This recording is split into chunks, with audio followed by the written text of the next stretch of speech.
محترم حضرات، جب سے ہندوستان کی مقدس سرزمین پر انگریزوں کا ناپاک سایہ پڑا ہے اور جب سے اپنی ساترانہ و عیارانہ چالوں سے اس وطن عزیز کے مالک بن بیٹھے ہیں، اس وقت سے باشندگان ہند پر طرح طرح کے ظلم و ستم کے پہاڑ توڑے جانے لگے ہیں اور ہندوستانیوں کو غلام بنا لیا گیا ہے اور ہندوستانیوں کا خون ان کے پسینوں سے بھی ارجا ہونے لگا ہے اور ان کا جان و مال محفوظ نہیں ہے، مسلمانوں کا جان و مال محفوظ نہیں ہے، ہمارے حقوق پامال کر دیے گئے ہیں، آبادیاں ویران کر دی گئی ہیں اور مکاتب و مدارس اور مدارس دینیہ کو مسمار کیا جا رہا ہے۔ اور صرف اتنا ہی نہیں بلکہ 1857 کی تاریخ 1857 میں 2 لاکھ مسلمانوں کو آزادی کا حق مانگنے کی وجہ سے موت کی نیند سلا دیا گیا، جن میں 51,500 علماء کرام تھے اور صرف دہلی میں 500 علماء کرام کو پھانسی کے پھندے پر لٹکا دیا گیا۔ اور صرف اتنا ہی نہیں بلکہ اس غوری قوم نے 1861 میں قرآن مقدس کے 3 لاکھ نسخے جلا کر خاکستر کر دیے اور 1864 سے لے کر 1868 تک 14,000 علماء کو تختہ دار پر لٹکا دیا گیا۔ درندگی اور سفاقیت کا ننگا ناچ کھیلا جا رہا ہے۔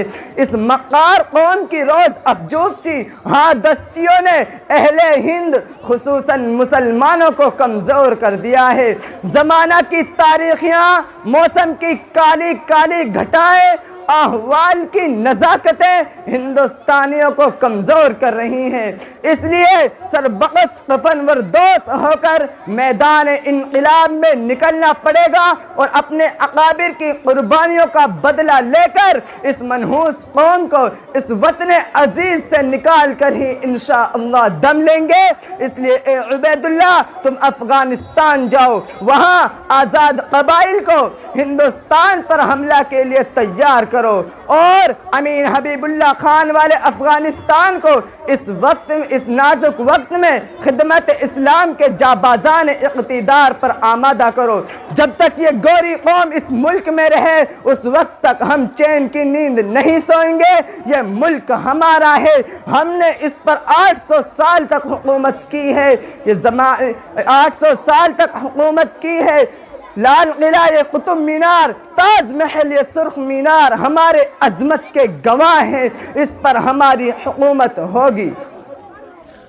سر حسین احمد مدنی کو شیخ الہند محمود الحسن نے عبید اللہ سندھی کو افغانستان کے لیے روانہ کر دیا ہے تاکہ وہ آزاد قبائل کو ہمارے خلاف جنگ پر آمادہ کرے، اس لیے بہت غور و فکر کی ضرورت ہے۔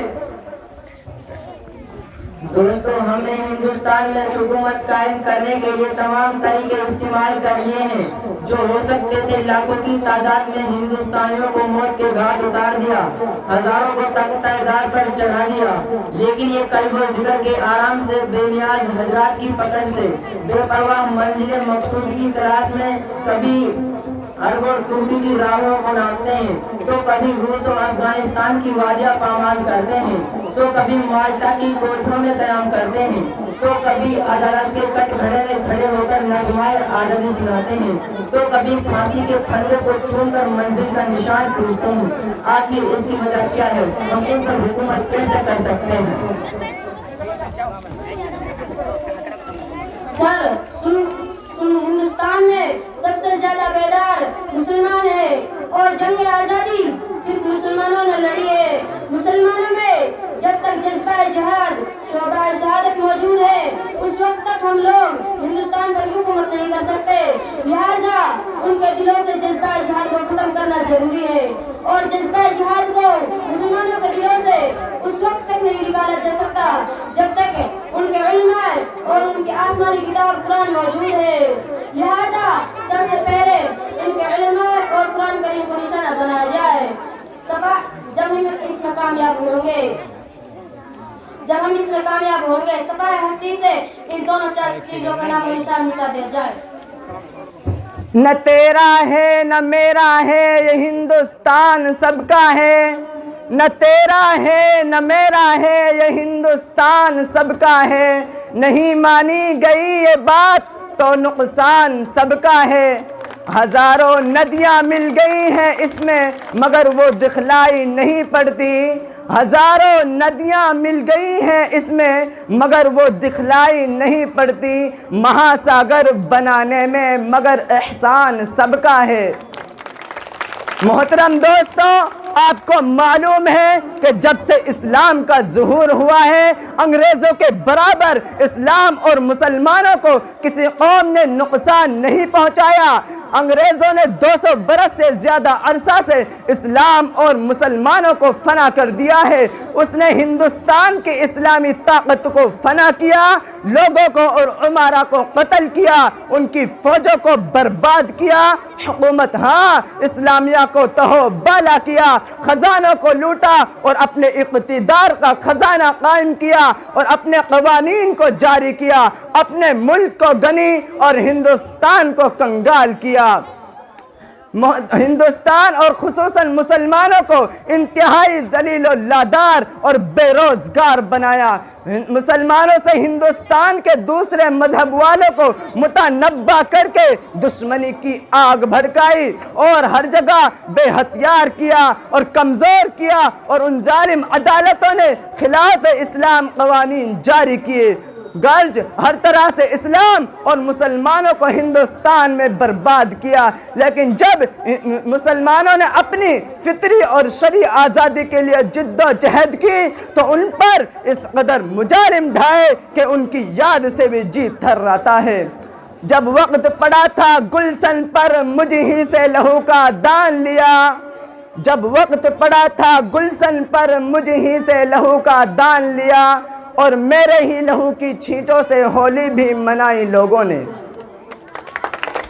استقبال وطن 1857 کی تاریخ اور اس سے پہلے کے واقعات دیکھیے، اور وہ وعدے جو 1857 سے پہلے کیے تھے اور جو 1857 میں ہوئے وہ مسلسل دوڑے جا رہے ہیں۔ گرج ہندوستان کے مسلمانوں کو ساتھ خصوصاً اور تمام ہندوستانی باشندوں کے ساتھ عموماً وہ شرمناک معاملے کیے جو ہندوستان جنت نشاں تھا وہ جہنم نشاں بن گیا، وہ ہندوستان جو دولت و ثروت کا مرکز تھا وہ فقر و فاقہ، اخلاص اور تنگ دستی کا اڈا بن گیا، وہ ہندوستان جس میں علم و حکمت کے سمندر تھے وہ جہالت اور بددینی اور چٹیل میدان بن گئے۔ پتا پتا بوٹا بوٹا حال ہمارا جانے ہیں، پتا پتا بوٹا بوٹا حال ہمارا جانے ہیں، جانے نہ جانے گل ہی نہ جانے باغ تو سارا جانے ہیں۔ دوستو، ان کے ناپاک سائے سے ملک آزاد کرانا ضروری ہے، اس لیے اس منحوس قوم کا ہر طرح سے بائیکاٹ کیا جائے اور انگلش فوج میں ملازمت کرنا یا کسی کو بھی بھرتی کرنے کی تلقین کرنا یا کسی بھی طرح سے ان کی مدد کرنا حرام ہے۔ اس لیے آپ حضرات کو یہ بات معلوم ہونی چاہیے۔ مسلمانوں، آپ سبھی کے اوپر فرض ہے کہ یہ بات ہر ہندوستانی تک پہنچا دی جائے تاکہ ان ظالموں سے الگ ہو سکیں۔ سر حسین احمد مدنی نے انگلش حکومت کے خلاف حرمت کا فتویٰ دے دیا ہے اور انگلش فوج میں بھرتی ہونا اور ان کی ملازمت کرنا حرام ہے، اور اب آپ کو یہ معلوم ہونا چاہیے کہ یہ بات ہر ہندوستانی تک پہنچا دی گئی ہے۔ ساتھیوں، حسین احمد مدنی کو گرفتار کر کے عدالت میں حاضر کیا جائے۔ آج عدالت حسین احمد مدنی کو گولی مارنے کا حکم ثابت کرتی ہے۔ حسین احمد مدنی صاحب، آپ اپنا فتویٰ واپس لے لیجئے ورنہ آپ کو گولی مارنے کا حکم دیا جا چکا ہے۔ جناب، میں اپنا فتویٰ کسی بھی حال پر واپس نہیں لوں گا۔ لیے پھرتی ہے بلبل چونچ میں گل، لیے پھرتی ہے بلبل چونچ میں گل، شہید ناک کی تربت کہاں، کھلونا سمجھ کر نہ برباد کرنا، کھلونا سمجھ کر نہ برباد کرنا، ہم بھی کسی کے بنائے ہوئے ہیں۔ فرنگی کی فوجوں میں حرمت کے فتوے، فرنگی کی فوجوں میں حرمت کے فتوے سرے دار بھی چڑھ کر گائے ہوئے ہیں۔ ساتھیوں، آج عدالت گولی مارنے کا حکم بدل کر حسین احمد مدنی کو قید بمشقت کا حکم دیتی ہے۔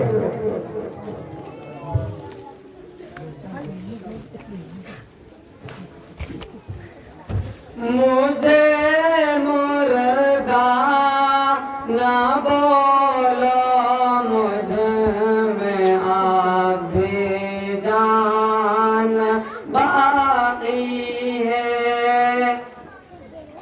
مجھے مردہ نہ بولو، مجھ میں اب بھی جان باقی ہے۔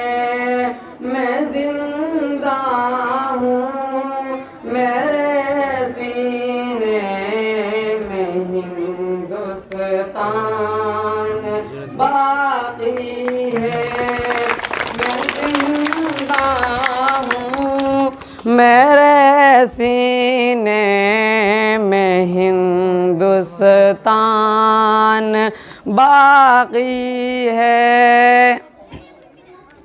وہ جن لوگوں نے پائی تھی شہادت جنگ میں لڑ کر، وہ جن لوگوں نے پائی تھی شہادت جنگ میں لڑ کر، نہیں ہے وہ مگر ان کا، نہیں ہے وہ مگر ان کا ہر ایک سامان باقی ہے، نہیں ہے وہ مگر ان کا ہر ایک سامان باقی ہے۔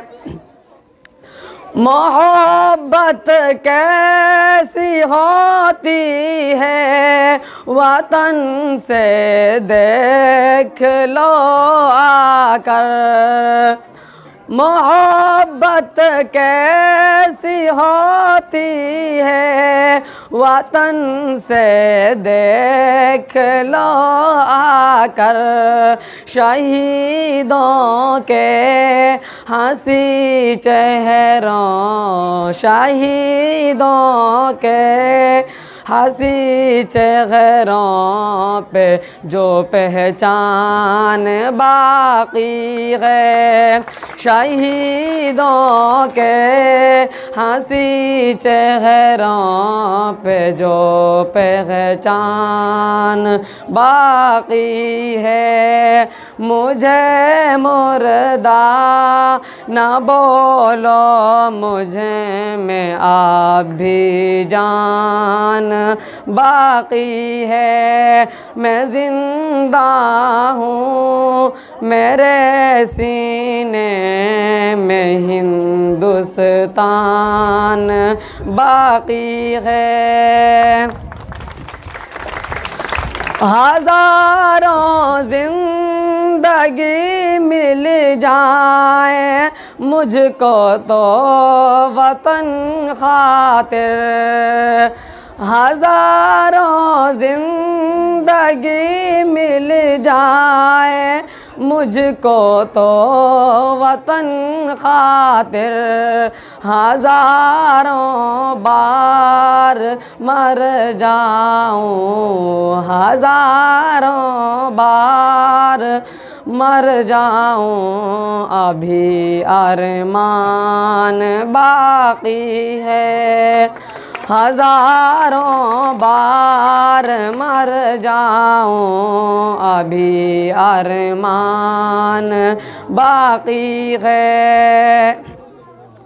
ترنگا تو ترنگا ہے، ترنگا ہی رہے گا یہ،